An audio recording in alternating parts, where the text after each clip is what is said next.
ನಮಸ್ಕಾರ ಸ್ನೇಹಿತರೆ, ನಮ್ಮ ಚಾನೆಲ್ಗೆ ಸ್ವಾಗತ. ನಿಮಗೀಗಾಗಲೇ ಗೊತ್ತಿರೋ ಹಾಗೆ ದೆಹಲಿಯ ಕೆಂಪುಕೋಟೆಯ ಬಳಿ ಒಂದು ಅತ್ಯಂತ ಭೀಕರವಾದ ಭಯಾನಕವಾದ ಸ್ಫೋಟ ಸಂಭವಿಸಿದೆ. ಟೈಟಲ್ ನೋಡಿ ನಿಮ್ಮ ತಲೆಯಲ್ಲಿ ಹಲವು ಪ್ರಶ್ನೆಗಳು ಮೂಡಿರಬಹುದು. ದೆಹಲಿಯಲ್ಲಿ ಆಗಿರೋದು ಬಾಂಬ್ ಸ್ಫೋಟನಾ? ಇದರ ಹಿಂದೆ ಆಫೀಸ್ ಸಹಿದೇನಾದ್ರೂ ಇದನಾ? ಈ ಎಲ್ಲಾ ಪ್ರಶ್ನೆಗಳಿಗೆ ಉತ್ತರವನ್ನ ಹುಡುಕೋಣ. ಇದೊಂದು ವ್ಯವಸ್ಥಿತ ಷಡ್ಯಂತ್ರನ? ಇದೊಂದು ಭಯೋತ್ಪಾದಕ ದಾಳಿನ? ಎಲ್ಲವನ್ನ ಹೇಳ್ತೀನಿ. ಅದಕ್ಕೂ ಮುಂಚೆ ನೀವು ನಮ್ಮ ಚಾನೆಲ್ಗೆ ಸಬ್ಸ್ಕ್ರೈಬ್ ಆಗಿಲ್ಲ ಅಂದ್ರೆ ಈ ಕೂಡಲೇ ಸಬ್ಸ್ಕ್ರೈಬ್ ಆಗಿ ಹಾಗೂ ಬೆಲ್ ಐಕಾನ್ ಅನ್ನು ಕ್ಲಿಕ್ ಮಾಡಿ. ಸ್ನೇಹಿತರೆ, ಮೊದಲನೇದಾಗಿ ನಾನು ಒಂದು ಮಾತನ್ನ ಸ್ಪಷ್ಟಪಡಿಸ್ತಿದ್ದೀನಿ. ಈ ಕ್ಷಣದವರೆಗೂ ದೆಹಲಿ ಪೊಲೀಸರಾಗಲಿ ಅಥವಾ ನಮ್ಮ ಗೃಹ ಸಚಿವಾಲಯವಾಗಲಿ ಇದನ್ನ ಅಧಿಕೃತವಾಗಿ ಭಯೋತ್ಪಾದಕರ ದಾಳಿಗೆಂತ ಘೋಷಣೆ ಮಾಡಿಲ್ಲ. ಹಾಗಾಗಿ ನಾವು ಕೂಡ ಯಾವುದೇ ಕ್ಲೈಮ್ ಮಾಡೋದು ಬೇಡ. ಆದ್ರೆ ಪರಿಸ್ಥಿತಿಯನ್ನ ನೋಡಿದ್ರೆ, ಘಟನೆಯ ತೀವ್ರತೆಯನ್ನ ನೋಡಿದ್ರೆ ಮತ್ತು ಈ ಘಟನೆ ನಡೆದ ಟೈಮಿಂಗ್ ನೋಡಿದ್ರೆ ಇದನ್ನ ಬರೀ ಒಂದು ಕಾರ್ ಬ್ಲಾಸ್ಟ್ ಅಂತ ಕಡೆಗಣಿಸೋಕೆ ಸಾಧ್ಯವೇ ಇಲ್ಲ. ಇದೊಂದು ಸಸ್ಪೆಕ್ಟೆಡ್ ಟೆರರ್ ಅಟ್ಯಾಕ್ ಅಂತಲೇ ಎಲ್ಲ ಮೂಲಗಳು ಹೇಳ್ತಾ ಇವೆ, ಎಲ್ಲ ಏಜೆನ್ಸಿಗಳು ಪರಿಗಣಿಸ್ತಾ ಇವೆ. ಸಂಜೆ ಸುಮಾರು 6:15ರಿಂದ 6:30 ಸಮಯ.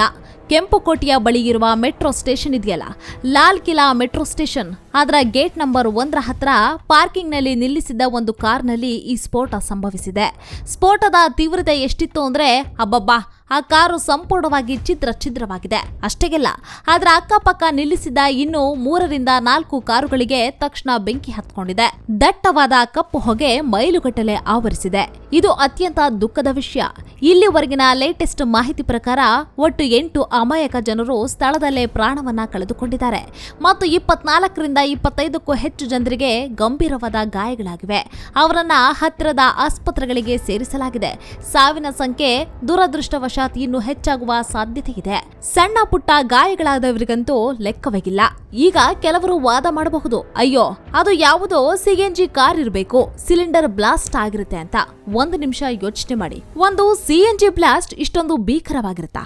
ಪ್ರತ್ಯಕ್ಷದರ್ಶಿಗಳು ಏನ್ ಹೇಳ್ತಿದ್ದಾರೆ ಗೊತ್ತಾ? ಕಿವಿಡಾಗುವಂತಹ ಸದ್ದು ಬಂತು. ನಾವು ಬ್ಲಾಸ್ಟ್ ಆದ ಸ್ಥಳದಿಂದ ಸುಮಾರು ಅರ್ಧ ಕಿಲೋಮೀಟರ್ ದೂರದಲ್ಲಿದ್ದ ಗುರುದ್ವಾರದ ಬಳಿಗಿದ್ವಿ. ಅಲ್ಲಿಯವರೆಗೂ ಕಾರಿನ ಲೋಹದ ಚೂರುಗಳು ಹಾರಿ ಬಂದಿವೆ. ಇನ್ನು ಕೆಲವರು ಹೇಳಿದ್ದಾರೆ, ಬ್ಲಾಸ್ಟ್ ಆದ ಸೌಂಡ್ಗೆ ನಮ್ಮ ಮನೆಯ ಕಿಟಕಿ ಗಾಜುಗಳೆಲ್ಲ ಪುಡಿಯಾಗಿ ಒಡೆದು ಹೋದವು ಅಂತ. ಯೋಚನೆ ಮಾಡಿ, ಅಕ್ಕಪಕ್ಕದ ಬಿಲ್ಡಿಂಗ್ಸ್ಗಳ ಗ್ಲಾಸ್ಗಳನ್ನ ಒಡೆಯುವಷ್ಟು, ಪಕ್ಕದ 4 ಕಾರುಗಳಿಗೆ ಬೆಂಕಿ ಹಚ್ಚುವಷ್ಟು, ಲೋಹದ ಚೂರುಗಳನ್ನ ಅರ್ಧ ಕಿಲೋಮೀಟರ್ ದೂರ ಎಸೆಯುವಷ್ಟು ಇಷ್ಟು ದೊಡ್ಡ ಸ್ಫೋಟ ಒಂದು ಸಿಎನ್ಜಿ ಸಿಲಿಂಡರ್ನಿಂದ ಆಗೋಕ್ ಸಾಧ್ಯನಾ? ತಜ್ಞರು ಇದನ್ನೇ ಹೇಳ್ತಿದ್ದಾರೆ, ಇದು ಸಿಎನ್ಜಿ ಬ್ಲಾಸ್ಟ್ ಅಲ್ವೇ ಅಲ್ಲ, ಇದು ಸ್ಪಷ್ಟವಾಗಿ ಒಂದು ಪ್ಲಾನ್ಡ್ ಐಇಡಿ ಅಂದ್ರೆ ಇಂಪ್ರೂವೈಸ್ಡ್ ಎಕ್ಸ್ಪ್ಲೋಸಿವ್ ಡಿವೈಸ್ ಬ್ಲಾಸ್ಟ್ ನ ಲಕ್ಷಣಗಳನ್ನೇ ತೋರಿಸ್ತಾ ಇದೆ. ಸ್ನೇಹಿತರೆ, ಈ ವಿಡಿಯೋದ ಅತ್ಯಂತ ಪ್ರಮುಖವಾದ ಭಾಗಕ್ಕೆ ಈಗ ನಾವು ಬರ್ತಾ ಇದೀವಿ.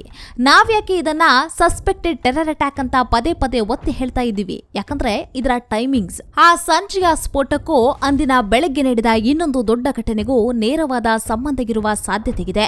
ಏನಿದು ಬೆಳಗಿನ ಘಟನೆ ಅಂದ್ರೆ, ನಿನ್ನೆ ಬೆಳಗ್ಗೆ ಹರಿಯಾಣದ ಫರೀದಾಬಾದ್ನಲ್ಲಿ ಜಮ್ಮು ಅಂಡ್ ಕಾಶ್ಮೀರ್ ಪೊಲೀಸರು ಮತ್ತು ಹರಿಯಾಣ ಪೊಲೀಸರು ಜಂಟಿಯಾಗಿ ಒಂದು ಭರ್ಜರಿ ಆಪರೇಷನ್ ಅನ್ನ ಮಾಡಿದ್ರು.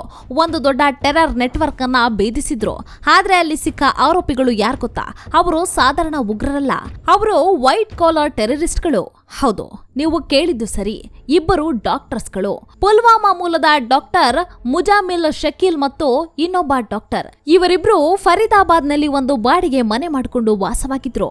ಇವರ ಬಗ್ಗೆ ಖಚಿತ ಮಾಹಿತಿ ಪಡೆದ ಪೊಲೀಸರು ಆ ಮನೆ ಮೇಲೆ ರೇಡ್ ಮಾಡಿದಾಗ ಪೊಲೀಸರ ಕಣ್ಣು ಬೈರಾಗಿ ಹೋಯ್ತು. ಅಲ್ಲಿ ಸಿಕ್ಕಿದ್ದು ಏನ್ ಗೊತ್ತಾ? ಒಂದಲ್ಲ ಎರಡಲ್ಲ, 2900 ಕಿಲೋಗ್ರಾಂ ಸ್ಫೋಟಕ ಸಾಮಗ್ರಿಗಳು. ಕಲ್ಪನೆ ಮಾಡ್ಕೊಳ್ಳಿ, 2900 ಕಿಲೋಗ್ರಾಂ. ಇಷ್ಟು ಸ್ಫೋಟಕದಲ್ಲಿ ಇಡೀ ದೆಹಲಿಯನ್ನೇ ಸ್ಮಶಾನ ಮಾಡಿಬಿಡಬಹುದಿತ್ತು. ಇಷ್ಟು ದೊಡ್ಡ ಪ್ರಮಾಣದ ಸ್ಫೋಟಕಗಳನ್ನ ದೆಹಲಿಯ ವಸ್ತಿಲಲ್ಲೇ ತಂದು ಇಟ್ಕೊಂಡಿದ್ರು ಈ ಡಾಕ್ಟರ್ಗಳು. ಪೊಲೀಸರು ನಿನ್ನೆ ಬೆಳಿಗ್ಗೆ ಆ ಇಡೀ ಜಾಲವನ್ನ ಪತ್ತೆ ಹಚ್ಚಿ ಆ ಸ್ಫೋಟಕಗಳನ್ನ ವಶಕ್ಕೆ ಪಡೆದುಕೊಂಡ್ರು. ಈಗ ಯೋಚನೆ ಮಾಡಿ, ಬೆಳಗ್ಗೆ 9 ಗಂಟೆಗೆ ದೆಹಲಿಯಲ್ಲಿ ಒಂದು ದೊಡ್ಡ ಅನಾಹುತ ಮಾಡುವ ಪ್ಲಾನ್ ನಲ್ಲಿದ್ದ 2900 ಕಿಲೋಗ್ರಾಂ ಸ್ಫೋಟಕ ಇಟ್ಕೊಂಡಿದ್ದ ಒಬ್ಬ ಟೆರರ್ ನೆಟ್ವರ್ಕ್ ಬಯಲಾಗುತ್ತೆ. ಸಂಜೆ 6:30 ಸುಮಾರಿಗೆ ಅದೇ ದೆಹಲಿಯ ಹೃದಯ ಭಾಗದಲ್ಲಿ ಅತಿ ಹೆಚ್ಚು ಜನಸಂದಣಿ ಇರುವಂತಹ ಕೆಂಪುಕೋಟೆಯ ಬಳಿ ಒಂದು ದೊಡ್ಡ ಬ್ಲಾಸ್ಟ್ ಆಗುತ್ತೆ. ಇದನ್ನ ನೀವು ಕೇವಲ ಒಂದು ಕಾಕತಾಳೀಯ ಅಂತ ಕರೆಯೋಕ್ ಸಾಧ್ಯನಾ? ಸಾಧ್ಯವೇ ಇಲ್ಲ. ಇದು ಸ್ಪಷ್ಟವಾಗಿ ಒಂದು ರಿಟಾಲಿಯೇಷನ್ ತರ ಕಾಣಿಸ್ತಾ ಇದೆ. ನಮ್ ಪ್ಲಾನ್ ನೀವು ಹಾಳು ಮಾಡ್ತೀರಾ, ನಮ್ಮ ಸ್ಫೋಟಕಗಳನ್ನ ನೀವು ಹಿಡಿತೀರಾ, ಇರ್ಲಿ ನಮ್ಮ ಹತ್ರ ಇನ್ನೂ ಇದೆ, ನಾವು ಎಲ್ ಬೇಕಾದ್ರೂ ಯಾವಾಗ ಬೇಕಾದ್ರೂ ಸ್ಫೋಟ ಮಾಡಬಲ್ಲೆವು ಅಂತ ಭಾರತ ಸರ್ಕಾರಕ್ಕೆ ನಮ್ಮ ಏಜೆನ್ಸಿಗಳಿಗೆ ಒಂದು ಸಂದೇಶ ಕೊಡೋಕೆ ಮಾಡಿದ ಕೃತ್ಯದ ಹಾಗೆ ಇದು ಕಾಣಿಸ್ತಾ ಇದೆ. ಸ್ನೇಹಿತರೆ, ಈ ಘಟನೆಗೆ ಸಂಬಂಧಪಟ್ಟಂತೆ ಹಫೀದ್ ಸಯೀದ್ನ ಹೆಸರು ಕೇಳಿ ಬರ್ತಾಗಿದೆ.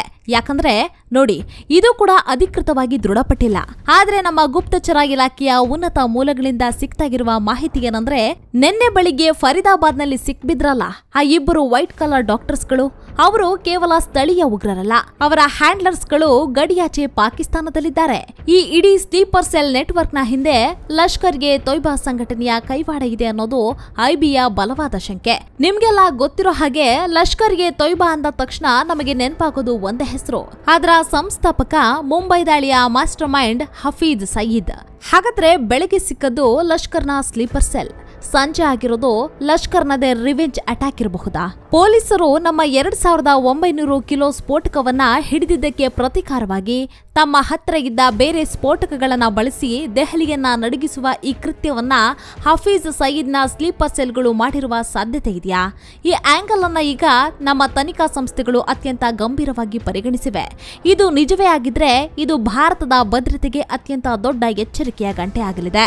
ಈ ಸ್ಫೋಟದ ನಂತರ ಇಡೀ ದೆಹಲಿಯಲ್ಲಿ ಮಾತ್ರವಲ್ಲದೆ ಮುಂಬೈ, ಬೆಂಗಳೂರು, ಚೆನ್ನೈ, ಹೈದರಾಬಾದ್ ಸೇರಿದಂತೆ ದೇಶದ ಎಲ್ಲಾ ಪ್ರಮುಖ ನಗರಗಳಲ್ಲಿ ಐ ಅಲರ್ಟ್ ಅನ್ನ ಘೋಷಿಸಲಾಗಿದೆ. ಯಾಕಂದ್ರೆ ಆ 2900 ಕಿಲೋ ಸ್ಫೋಟಕಗಳು ಒಂದೇ ಕಡೆ ಇರಲಿಲ್ಲ, ಅದನ್ನ ದೇಶದ ಬೇರೆ ಬೇರೆ ಕಡೆ ಹಂಚುವ ಪ್ಲಾನ್ ಇತ್ತು. ಈ ಸ್ಫೋಟ ಇದು ಒಂದೇ ಸ್ಫೋಟನ ಅಥವಾ ಇನ್ನೊಂದು ಸೀರಿಯಲ್ ಬ್ಲಾಸ್ಟ್ ಮಾಡುವ ಪ್ಲಾನ್ನ ಭಾಗವಾ? ಈಗಾಗಲೇ ಎನ್ಐಎ ಅಧಿಕಾರಿಗಳ ತಂಡ ಘಟನಾ ಸ್ಥಳಕ್ಕೆ ಧಾವಿಸಿದೆ. Delhi police station cell, IB, ರಾ ಎಲ್ಲ ಏಜೆನ್ಸಿಗಳು ಒಟ್ಟಾಗಿ ಈ ಕೇಸ್ ಮೇಲೆ ಬಿದ್ದಿವೆ. ಸದ್ಯದ ಪರಿಸ್ಥಿತಿ ಏನು ಅಂದ್ರೆ, ಕೆಂಪುಕೋಟೆ ಬಳಿ ಭೀಕರ ಸ್ಫೋಟವಾಗಿದೆ, 8 ಜನ ಮೃತಪಟ್ಟಿದ್ದಾರೆ. ಇದು ಸಿಎನ್ಜಿ ಬ್ಲಾಸ್ಟ್ ಅಲ್ಲ, ಇದು ಐಇಡಿ ಬ್ಲಾಸ್ಟ್ ಅನ್ನೋದು ಮೇಲ್ನೋಟಕ್ಕೆ ಸ್ಪಷ್ಟವಾಗಿದೆ. ಬೆಳಗ್ಗೆ 2900 ಕಿಲೋ ಸ್ಫೋಟಕ ಹಿಡಿದಿದ್ದಕ್ಕೂ ಸಂಜೆಯ ಈ ಬ್ಲಾಸ್ಟಿಗೂ ಸಂಬಂಧ ಇರುವ ಬಲವಾದ ಶಂಕೆಗಿದೆ. ಅದಲ್ಲದೆ ಇದರ ಹಿಂದೆ ಲಷ್ಕರ್ಗೆ ತೊಯ್ಬಾ ಮತ್ತು ಹಫೀಜ್ ಸಯೀದ್ನ ಸ್ಲೀಪರ್ ಸೆಲ್ಗಳ ಕೈವಾಡ ಇರಬಹುದು ಅಂತ ತನಿಖೆ ನಡೀತಾಗಿದೆ. ಸ್ನೇಹಿತರೆ, ಪರಿಸ್ಥಿತಿ ಅತ್ಯಂತ ಗಂಭೀರವಾಗಿದೆ. ಇದು ಕೇವಲ ಒಂದು ಅಪಘಾತ ಅಲ್ಲ, ಇದು ದೇಶದ ರಾಜಧಾನಿಯ ಮೇಲೆ, ನಮ್ಮ ಸಾರ್ವಭೌಮತ್ವದ ಮೇಲೆ ನಡೆದ ಒಂದು ದಾಳಿಯ ಸಂಚಿನಂತೆ ಕಾಣಿಸ್ತಾಗಿದೆ. ಈ ಘಟನೆ ಬಗ್ಗೆ ಆ ಫರೀದಾಬಾದ್ ಡಾಕ್ಟರ್ಗಳು ತನಿಖೆಯಲ್ಲಿ ಏನ್ ಬಾಯ್ಬಿಟ್ರು? ಈ ಸ್ಫೋಟದ ಹೊಣೆಯನ್ನ ಯಾವುದಾದ್ರೂ ಸಂಘಟನೆ ಹೊತ್ಕೊಂಡಿದ್ಯಾ? ಪ್ರತಿಯೊಂದು ಅಪ್ಡೇಟ್ ಅನ್ನ ನಿಮ್ಮ ಮುಂದೆ ತಂದಿಡುವ ಪ್ರಯತ್ನವನ್ನ ಮಾಡ್ತೇವೆ. ಈ ವಿಡಿಯೋ ಬಗ್ಗೆ ನಿಮ್ಗೇನನ್ಸುತ್ತೆ ಕಾಮೆಂಟ್ ಮಾಡಿ ತಿಳಿಸಿ. ಈ ವಿಡಿಯೋ ನಿಮಗೆ ಇಷ್ಟವಾಗಿದ್ರೆ ಲೈಕ್ ಮಾಡಿ, ಶೇರ್ ಮಾಡಿ ಮತ್ತು ನಮ್ಮ ಚಾನೆಲ್ಗೆ ಸಬ್ಸ್ಕ್ರೈಬ್ ಆಗೋದನ್ನ ಮರಿಬೇಡಿ. ಮತ್ತೊಂದು ಇಂಟ್ರೆಸ್ಟಿಂಗ್ ವಿಡಿಯೋದೊಂದಿಗೆ ನಿಮ್ಮನ್ನ ಭೇಟಿ ಆಗ್ತೀವಿ. ಅಲ್ಲಿಯವರೆಗೂ ಧನ್ಯವಾದಗಳು.